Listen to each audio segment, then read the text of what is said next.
Here's everything you missed in pop culture this past week. Beyoncé did what everybody was hoping for, and she brought out Miley Cyrus to perform their Grammy Award-winning hit Two Most Wanted to open the Paris leg of the Cowboy Carter tour. Beyoncé introduced Miley as an iconic young lady and gushed about how she was so excited to look at and sing this song with her, and even said she is her biggest fan. Miley Cyrus even channeled Beyoncé's iconic entrance pose as she rose through the floor, which was amazing. They sounded beautiful together, and I am so jealous of anybody who was there. Some devastating news, as Ariana Grande and her family have shared that her nona, Marjorie Grande, has sadly passed away at the age of 99. The Grandes shared a statement reading, "We are devastated to share that the beloved matriarch of our family has passed away. Marjorie Nona Grande passed peacefully in her home and was surrounded by her family and loved ones for every moment of her last few weeks. We thank you for your love, support, and for respecting our privacy as we grieve and celebrate her beautiful, extraordinary life. Love, the Grandes." In what was one of the most watched trials, Karen Reed was found not guilty of murdering her Boston police officer boyfriend in 2022. She was only found guilty of driving under the influence. She was seen leaving the courthouse in high spirits, with social media rallying around her, and justice has and always will be served. BTS Army, buckle up, because it has been reported that BTS is set to make their group comeback in March of next year. All 7 members of BTS are finished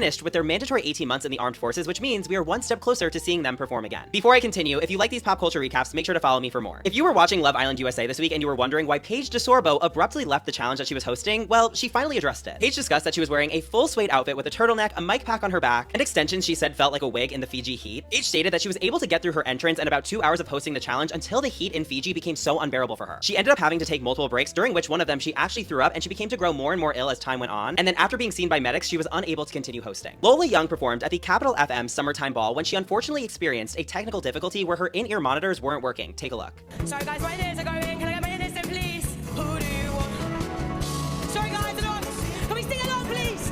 At the end of the performance, Lola could be seen running off stage and appeared to be crying. However, despite the technical difficulties, she ended the performance giving us some of the most amazing vocals ever. Take a look. And I'm too perfect till I open my big mouth. I want to be me. Is that not allowed? And I'm too clever.